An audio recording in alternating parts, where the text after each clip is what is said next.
will Republicans be able to push this bill over the finish line? Let's discuss. Mark Bloomfield, President and CEO of the American Council for Capital Formation, joins us, as well as Kentucky State Senator Reggie Thomas. Gentlemen, good morning.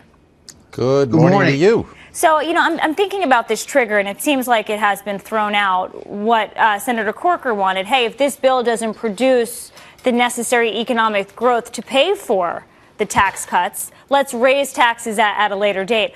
I thought that was thrown out, but then you have this tweet from Senator Cornyn saying other trigger ideas are being vetted. So, Mark, can you explain to me how tax hikes are needed for tax cuts? Well, they certainly, you don't want to increase taxes in the middle of a recession, but let's put this in a broader context. There's a wiser man than I've ever been by the name of Otto von Bismarck, who said making laws is messy just as it is like making sausage. And all you're seeing is a sausage factory here, and stay tuned, things are going to work out just fine. I get it, Mark. But, Reggie, Mark brought up recession. You don't raise taxes in a recession, but we're looking at 3.3% economic growth. And then we get this report from the nonpartisan Joint Committee on Taxation, basically saying that the Senate version of the bill costs $1 trillion over a decade and doesn't produce big economic growth. Do you buy that?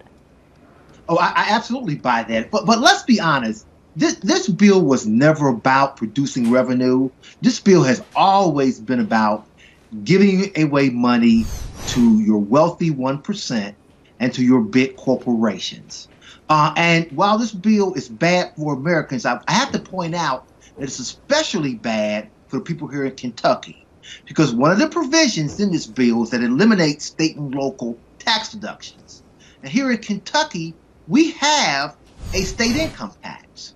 And the Brookings Institute has already reported that Kentuckians, on average, are going to be one of the hardest hit states with the passage of this tax bill. It's going to hit the average Kentuckian between $1,500 and $2,000. That's the rate of the tax increase we're going to see here in Kentucky if this bill passes. Reggie, I hear what you're saying. Trust me, it affects folks in New York and New Jersey, California, and Illinois, too. We get that, but not everyone is going to be happy. What about the positives in the bill? Expanding the child tax credit even more, according to Senator Cruz, or, repealing the individual mandate.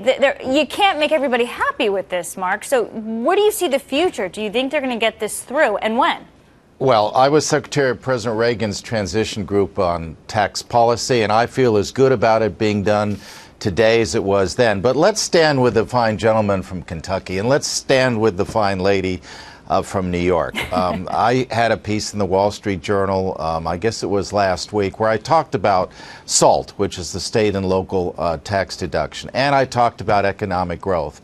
And remember, this is like making sausage. There's a very, very simple amendment that could be made. Let's not do SALT. Let's keep the state and local deduction. But as I said in the op-ed, let's reduce the capital gains tax. If you look at the numbers there, you would have tremendous unlocking.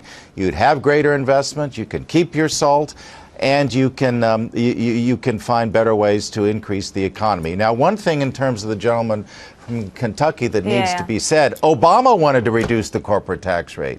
Why don't we be bipartisan and help Obama and reduce the corporate tax rate? Our corporate tax, as you know, is the highest in the world. If it goes to 22%, we would be in the middle of the pack. So let's go ahead and do it. I wish we had more time, gentlemen, because there is talk of stair-stepping. That's what they call it, the corporate tax rate. So you start at 20% and you go up from there. We'll talk about that at another time. Mark, State Senator Thomas, thank you to both of you. Have wonderful weekends, gentlemen. Thank you very much. We're going to talk more.